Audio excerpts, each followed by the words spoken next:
قرآن کریم اللہ تعالیٰ نے انسان کی ہدایت کے لیے دنیا میں اتارا ہے۔ قرآن کا مقصود ہی ہے انسان کی ہدایت۔ ان ھذا القرآن یہدی للتی ہی اقوم، بے شک یہ قرآن لوگوں کو ہدایت دینے کا ذریعہ ہے۔ ان ھذا القرآن یہدی للتی ہی اقوم ویبشر المؤمنین الذین یعملون الصالحات، اور مؤمنین کو بشارت سناتا ہے جنت کی، نعمتوں کی، اللہ کی رضا کی، جو ایمان اور اعمال صالحہ پر قائم دائم رہتے ہیں۔ مومن کس کو کہتے ہیں؟ قرآن مومن کی عکاسی کر رہا ہے۔ اس آیت پر میری اور اپنی ذات کو اتاریں کہ آیا یہ آیت ہماری زندگی میں ہے یا نہیں۔ ایک جگہ اللہ مومن کی تعریف کرتے ہوئے فرماتے ہیں قد افلح المؤمنون الذین هم فی صلاتهم خاشعون، جو اپنی نماز میں انتہائی خشوع کرنے والے۔ خشوع اور خضوع، خشوع کا تعلق اپنے قلب کو اللہ کی طرف متوجہ رکھنا، اور خضوع کا تعلق اپنے ظاہر کو اللہ کی طرف متوجہ رکھنا، ظاہر بھی اللہ کی طرف، باطن بھی اللہ کی طرف۔ امام بیہقی رحمۃ اللہ علیہ نے روایت نقل فرمائے ان العبد اذا صلى ويتفكر في الصلاة قال الله تعالى لعبده یا عبدی هل وجدت منی احسن، فرمایا بندہ جب نماز پڑھتا ہے اور اپنی نماز میں دنیا کی غور و فکر اور سوچ میں لگتا ہے، دنیا کے تفکرات میں،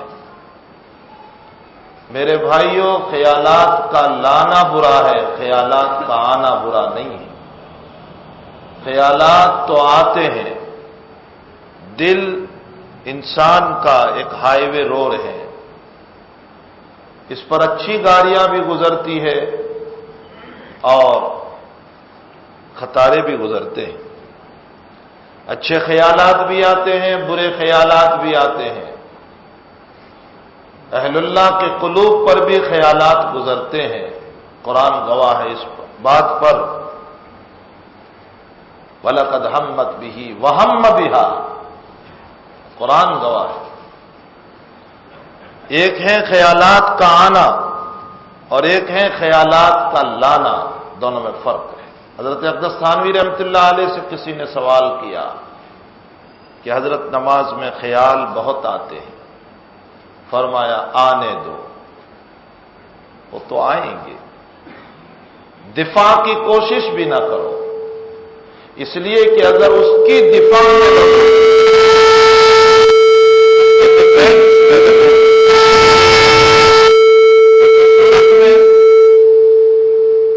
اللہ سے توجہ تمہاری ہٹ جائے گی، اس کی دفاع اور ڈیفینس میں اگر لگ جاؤ گے تو اللہ سے توجہ ہٹ جائے گی۔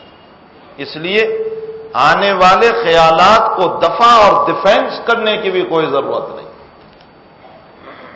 اور یہ بھی نہ سوچے کہ خیالات دور ہوں گے تب میں نماز پڑھوں گا، یہ بھی نہ سوچے، اس لیے کہ خیالات تو کبھی دور ہونے والے ہیں ہی نہیں۔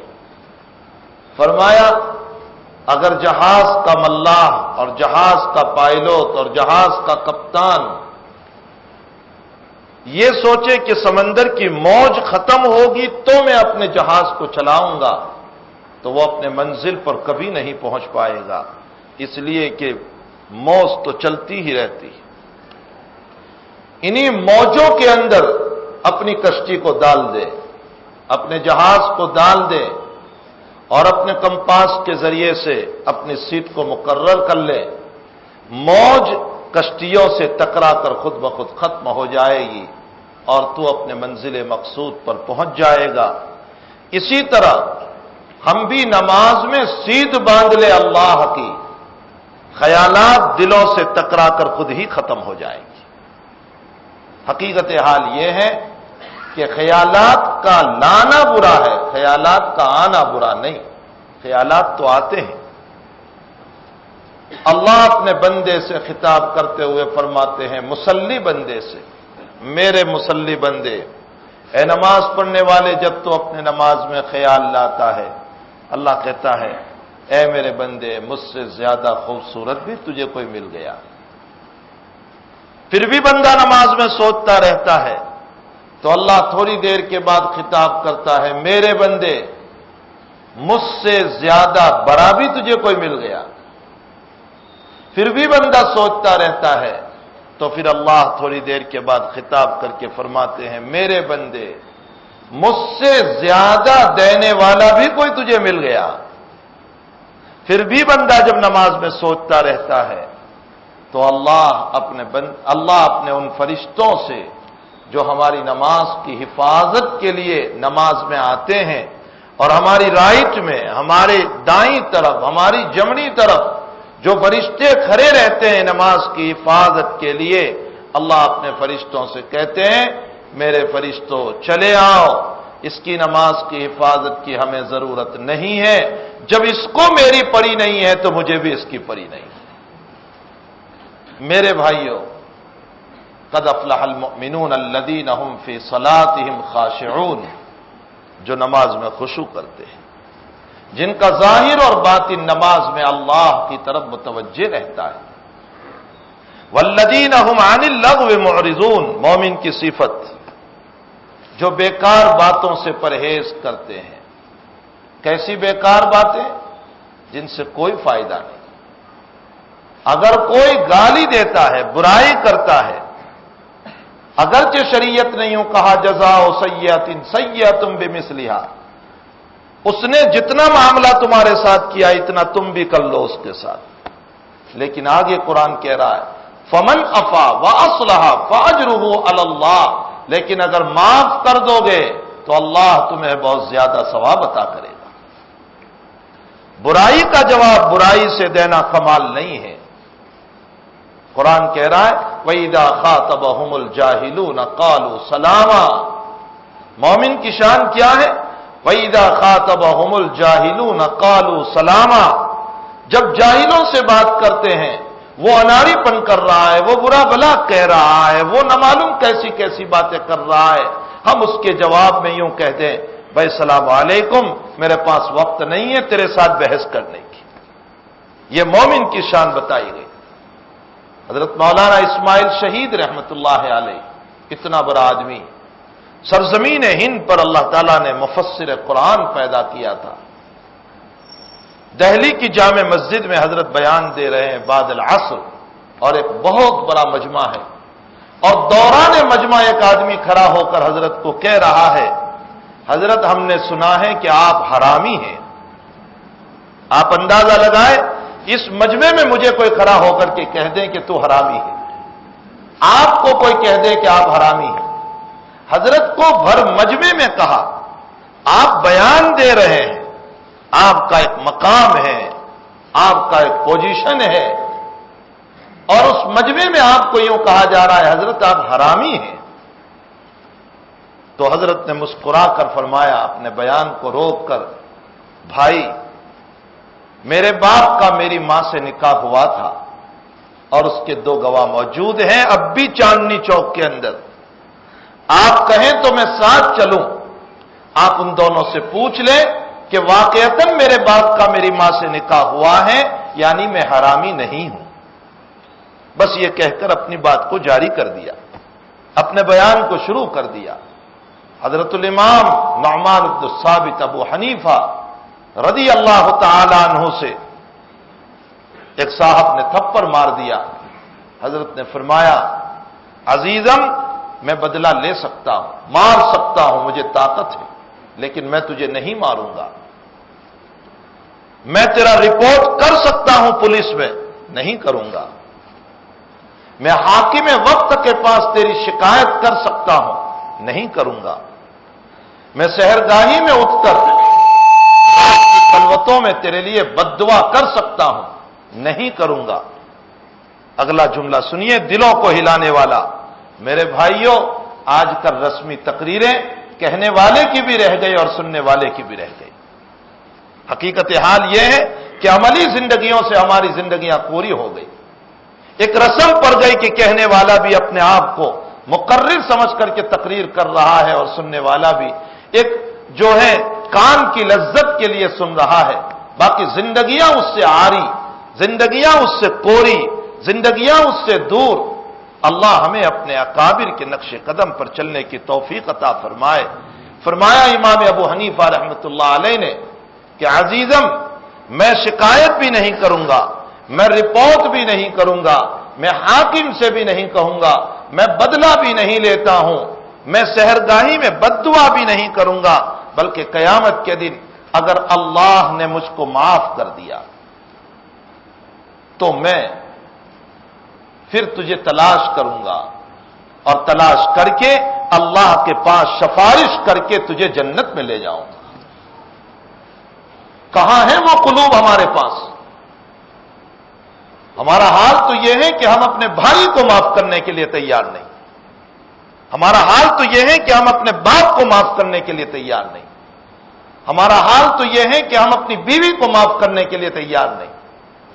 یہی وجہ ہے کہ دنیا میں اگر قابل تعریف کوئی ذات ہو سکتی ہے تو رب کریم ہے، اللہ ہی کی ذات ہے. اسی لیے اس نے کہا الحمدللہ رب العالمین. حمد کا معنی ہوتا ہے ثناء الجمیل علی وجہ التفضیل. ثناء جمیل علی وجہ التفضیل یعنی سب پر فضیلت دیتے ہوئے کسی کی تعریف کرنا، اس کو تعریف کہا جاتا ہے.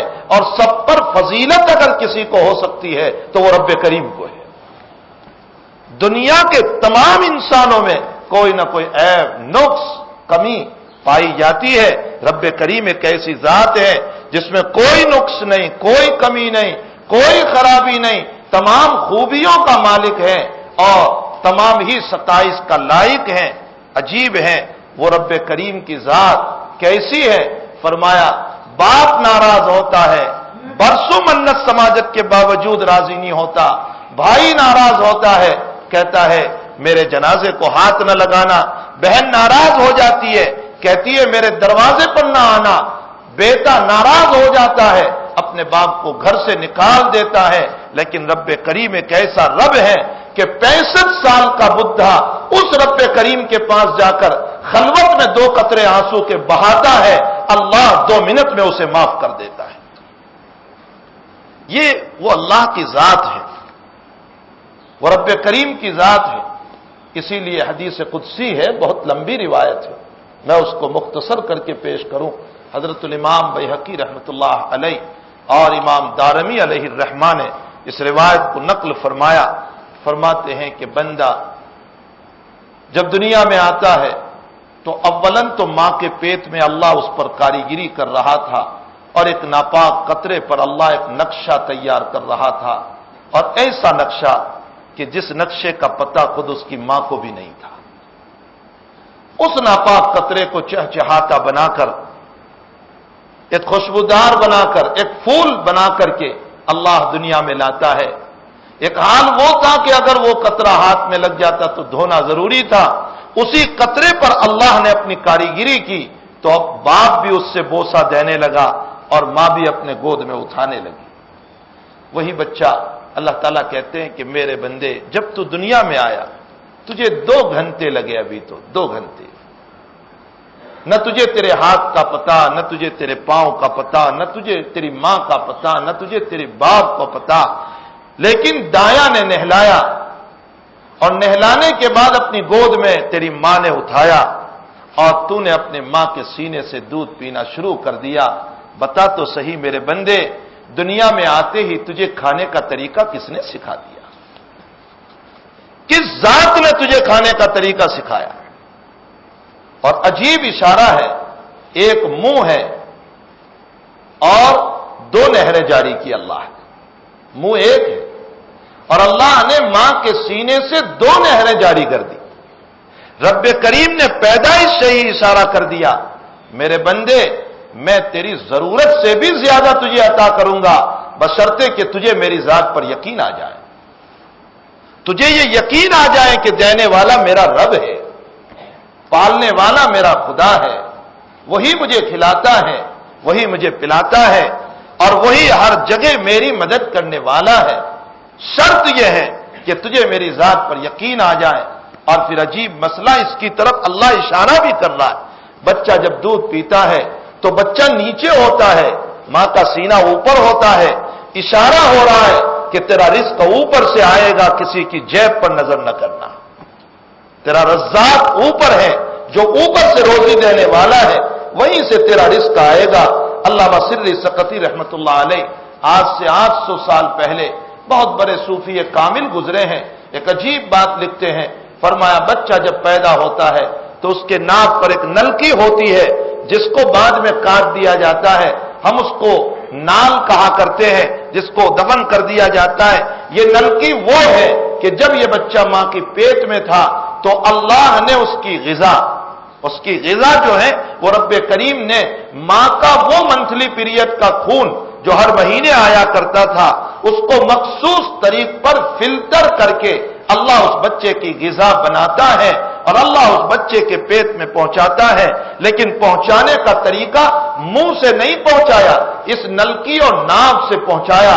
علامہ فرماتے ہیں مجھے سوال ہوا کہ اے اللہ، کھلانے کے لیے تو منہ دیا، تو یہیں سے کھلاتا، یہاں سے تو نے کیوں ڈالا؟ فرمایا اللہ نے میرے قلب پر جواب القا کیا۔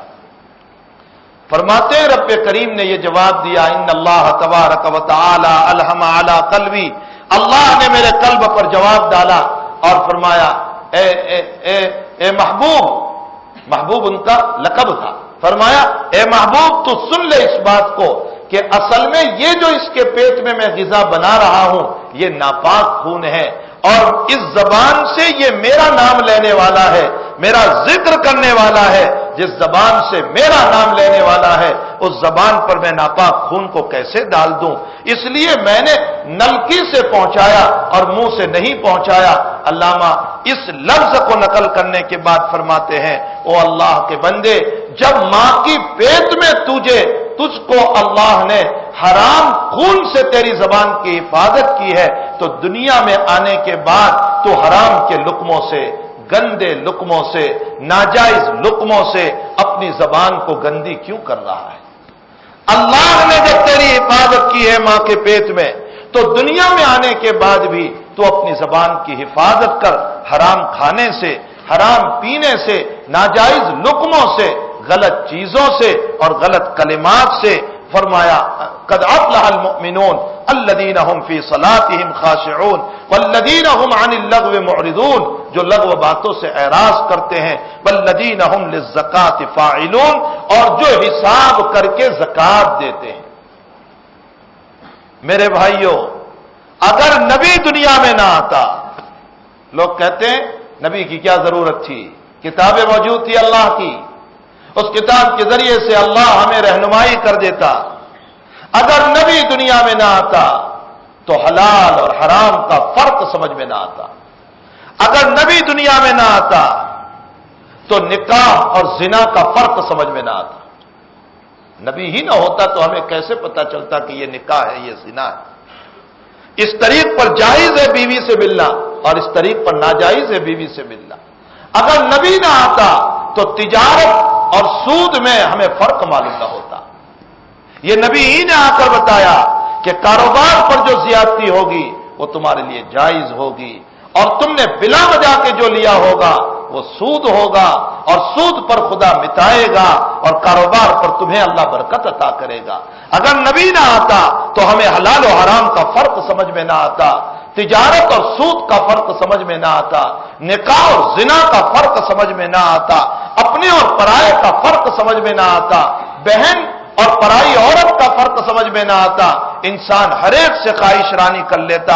نبی نے آ کر کے بتایا، حرمت علیکم امہاتکم وبناتکم واخواتکم واماتکم وخالاتکم وبنات الاخ وبنات الاخت وامہاتکم اللاتی ارضعنکم واخواتکم، یہ تمام عورتیں اللہ تعالیٰ، اللہ کے حبیب پاک صلی اللہ علیہ وسلم نے بتائی۔ فرمایا مائیں حرام، بیٹیاں حرام، بہنیں حرام، خالائیں حرام، پھوپھیاں حرام، ان تمام سے ہمیشہ نکاح کرنا حرام ہے، اور اس کے علاوہ فلاں عورت جائز فلاں عورت جائز. اگر نبی نہ آتا تو بیٹی اور بہن کا فرق نہیں ہو سکتا تھا، بہن اور پرائی عورت کا فرق نہیں ہو سکتا تھا. فرماتے ہیں والذین هم للزکاۃ فاعلون والذین هم لفروجهم حافظون. مومن کی شان یہ ہے اپنی شرمگاہوں کی حفاظت کرتے ہیں. میرے نبی علیہ الصلوۃ والسلام فرماتے ہیں، بخاری کی روایت ہے، جس نے اپنی زبان کی حفاظت اور اپنی شرمگاہ کی حفاظت کی ذمہ داری مجھ کو دے دی، یعنی یوں کہا کہ میں ان دونوں کو غلط استعمال نہیں ہونے دوں گا. اللہ کا نبی کہہ رہا ہے میں قیامت کے دن انگلی پکڑ کے اسے جنت میں لے جاؤں گا. نبی اس کی ذمہ داری لے رہے ہیں جنت میں جانے کی. والذین هم لفروجهم حافظون ہاں الا علی ازواجهم او ما ملکت ایمانهم فانهم، یہ مومن کی شان بیان کی جا رہی ہے. اللہ کے حبیب پاک صلی اللہ علیہ وسلم اس حدیث قدسی میں فرماتے ہیں، فرمایا میرا بندہ، اللہ کہہ رہا ہے میرا بندہ بچپنے میں تھا، میں نے اس کو کھانا کھلایا پلایا بڑا کیا، اور جب بڑا ہوا وجعل لکم السمع والابصار والافئدہ قلیلا ما تشکرون، میں نے اس کو کان دیے، آنکھ دی، دل دماغ دی، یہ ساری قوتیں عطا کی، اور ان تمام قوتوں کو دے کر اب یہ میرا بندہ علم کی طرف چلا. علم حاصل کرنے کے لیے میدان میں نکلا ہے، علم حاصل کر رہا ہے. کوئی دنیا کا علم حاصل کر رہا ہے، کوئی دین کا علم حاصل کر رہا ہے، کوئی بڑی بڑی ڈگریاں لے رہا ہے، کوئی لائر بن رہا ہے، کوئی ڈاکٹر بن رہا ہے، کوئی کیا بن رہا ہے، کوئی کیا بن رہا ہے. دنیا بھر کی ڈگریوں کو حاصل کر رہا ہے، کوئی مفتی بن رہا ہے، کوئی عالم بن رہا ہے، کوئی شیخ الحدیث بن رہا ہے، کوئی کیا بن رہا ہے. دنیا بھر کی ان ڈگریوں کو لے لیا. فرمایا اگر میرا بندہ اس دنیا کی ڈگریوں کو لینے کے بعد اگر میرے مقابلے پر اترتا ہے، مقابلہ کیسے؟ جب ڈگریاں لے لی اور اونچی اونچی پوسٹ پر بیٹھ گیا، نماز چھوڑ دی، کہتا ہے نمازوں سے کیا ہوتا ہے. قرآن چھوڑ دیا، کہتا ہے قرآن سے کیا ہوتا ہے. تبلیغ چھوڑ دی، دین کی بات کو پہنچانا کسی کو، کہتا ہے اس سے کیا ہوتا ہے. اپنے حبیب کے طریقوں کو چھوڑ دیا، کہتا ہے سنتوں سے کیا ہوتا ہے. فرمایا میرے بندے کو میں نے یہ مشینریاں عطا کی تھی، اور اس مشینریاں کے بلبوتے پر اس نے علم حاصل کیا، اور جب اونچے مقام پر پہنچا تو یہ مجھ کو بھولنے لگا، چھوڑنے لگا. صرف چھوڑا نہیں بلکہ میرا بندہ مجھ سے مقابلے پر اتر آیا. کیا لفظ ہے؟ حدیث قدسی میں فرماتے ہیں نازعتنی یا ابن آدم، یہ آدم کی اولاد تم اس سے لڑنے لگا. کب لڑنے لگا؟ اذا اشتد عضدک، عضد کہتے ہیں بازو کو. جب تیرے بازو مضبوط ہو گئے، جب تو کمانے لگا، جب تو دولت کے نشے میں چلنے لگا، تیرے بازو مضبوط ہو گئے. نازعتنی یا ابن آدم، آدم کی اولاد تم اس سے لڑنے لگا. حضرت تھانوی جب اس روایت پر پہنچتے ہیں تو حضرت فرماتے میری زبان لڑکھڑاتی ہے ترجمہ کرنے سے. نازعتنی یا ابن آدم، یہ آدم کی اولاد تم اس سے لڑنے لگا. کیسے لڑنے لگا؟ اللہ کی مسجد سے گزرتے ہوئے بھی نماز کی توفیق نہیں ہو رہی. یہ اللہ سے مقابلہ ہوا. مبارک مہینہ رمضان کا چل رہا ہے اور پیٹ بھر کے کھانا کھا رہا ہے. یہ اللہ سے مقابلہ ہوا. مال ہے اور زکات نہیں دے رہا ہے، اللہ سے مقابلہ ہوا. حج فرض ہو چکا ہے اور ادا نہیں کر رہا ہے، اللہ سے مقابلہ ہوا. فرمایا میرا بندہ جب مجھ سے مقابلے پر اتر آیا تو میری ساری مخلوق اس پر توتنے کے لیے تیار ہو گئی. میری زمین کہنے لگی اللہ مجھے حکم دے، ابھی میں فتو اور اپنے اندر لے لوں. اور اللہ نے اس کے نظارے پیش کیے ہیں دنیا میں. فرعون کو غرق کیا، قوم لوط کو زمین میں دھسایا، قارون کو زمین میں دھسایا. ان قارون کان من قوم موسیٰ فبغى علیہم وآتیناہ من الکنوز ما ان مفاتحہ لتنوء بالعصبۃ اولي القوہ اذ قال له قومه لا تفرح ان اللہ لا يحب الفرحین. لیکن وہ اترانے لگا، وہ غرور کرنے لگا، اپنی دولت کے نقشوں پر ناچنے لگا. زمین فتح اللہ نے اتارا. رحمت خداوندی بھی بڑی عجیب اسرائیلی روایت میں ہے کہ جب اللہ سے دعا کی موسیٰ علیہ السلام نے اللہ اس کو اتار دے. اور یہ کب دعا کی؟ جبکہ اس قارون نے جو موسیٰ کا چچا جان بھائی ہے ایک خوبصورت عورت کو تیار کیا اور یوں کہا کہ جب موسیٰ بیان دیتے ہوں گے تب کوئی آدمی کھڑا ہو کر مسئلہ پوچھے گا، اگر کوئی زنا کرے اور شادی شدہ ہو تو اس کی سزا کیا ہوتی ہے؟ موسیٰ بیان کریں گے اس کی سزا رجم ہے، ختم کر دینا ہے۔ تو تو کھڑی ہو جانا اور یوں کہنا کہ اے موسیٰ تو نے مجھ سے زنا کیا ہے۔ الزام کے لیے ایک عورت کو تیار کر دیا گیا۔ میرے بھائیوں، یہ کھیل تو آج بھی کھیلے جا رہے ہیں، یہ کھیل تو آج بھی کھیلے جا رہے ہیں۔ ہمارے حضرت شاہ وصی اللہ صاحب رحمۃ اللہ علیہ فرماتے ہیں، خدا پاک کی قسم اگر نبی کی دعائیں اس امت کے لیے نہ ہوتی تو کب سے اس امت کے چہرے کالے ہو چکے ہوتے۔ جو گناہ ان امتوں میں پائے گئے اور جن گناہوں کی بنیاد پر اللہ نے ان امتوں کو پچھاڑا ہے اور ان لوگوں کو پچھاڑا ہے، وہ ساری باتیں یہاں پائی جا رہی ہے۔ کیا ہم آج لڑکیوں کے الزام نہیں رکھ رہے ہیں کسی پر بدنام کرنے کے لیے؟ کیا ہم غلط مقدمات نہیں بنا رہے ہیں کسی کے خلاف؟ کیا ہم غلط دستاویزات نہیں تیار کر رہے ہیں؟ کیا ہم کسی کے غلط دستاویزات بنا کر یتیم کا مال نہیں کھا رہے ہیں؟